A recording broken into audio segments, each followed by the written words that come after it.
Hey everyone, it's Justice for Comics. I went to my local comic book shop, picked up a few books today, and thought I would highlight those. Let me know what you think. I'm going to highlight a few here that just came out this week. Thor #1.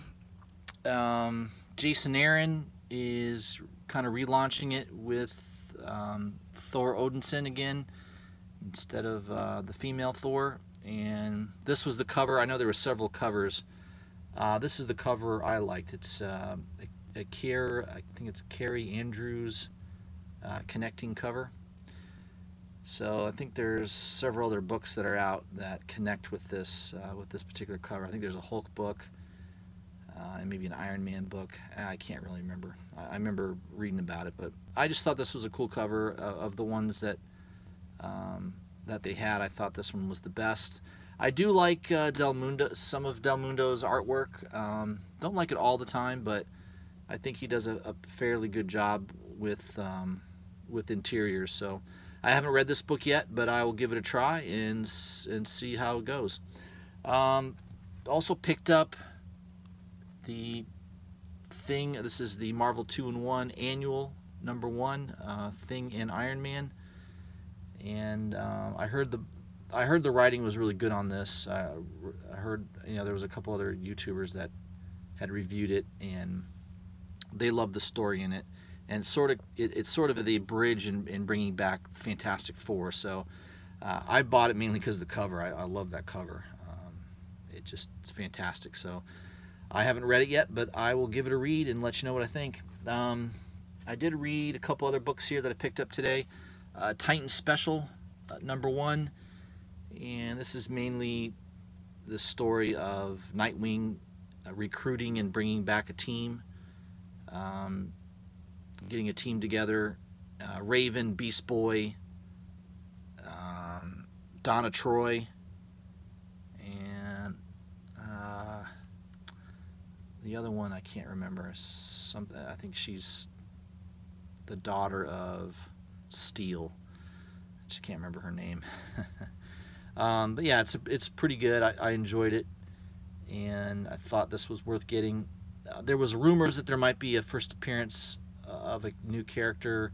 I think the rumor was that maybe Crush, the daughter of Lobo, might make her first appearance, or maybe a cameo in this issue, and that's not the case at all. So nothing special in this other than it was a pretty good story, and it kind of wraps up a few things that happened in the Metal series. So with the Source Wall and trying to find some of the individuals that are being impacted by the Force Wall and getting powers.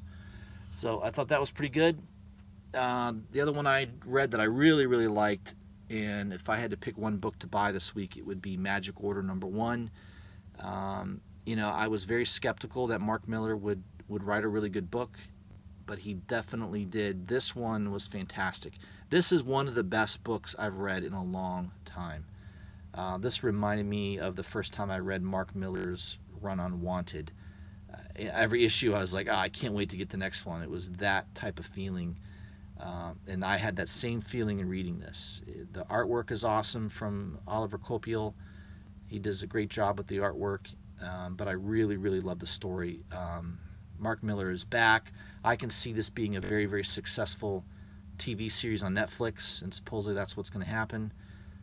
I thought it was fantastic.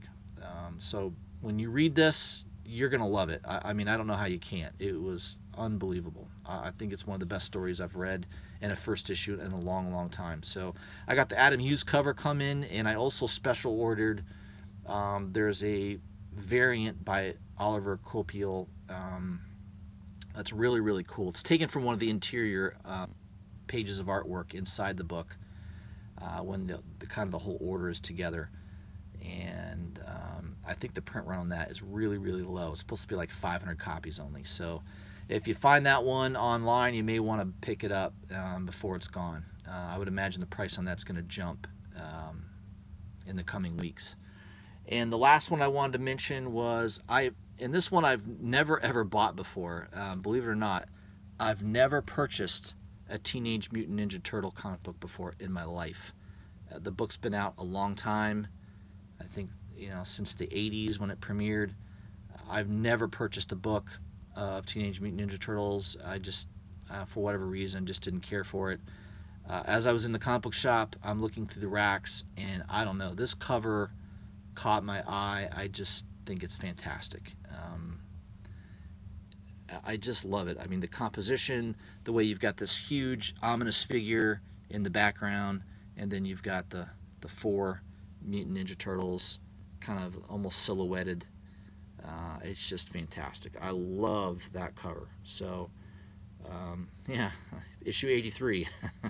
I don't think I'm going to go back and collect the other issues. Sometimes I will buy a comic book based on just the cover art, and that one definitely I think is fantastic. So I have no idea if there's any value to it. I have no idea what the print run on it is, but the cover alone made me want to buy it. So that was it. Those were some of the few books I picked up today. The rest I have in a subscription order that I may highlight in the next few weeks.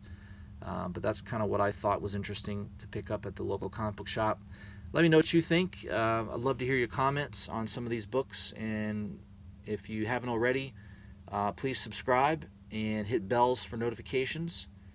And I hope everyone has a great week, and go buy your comics. All right, thanks guys.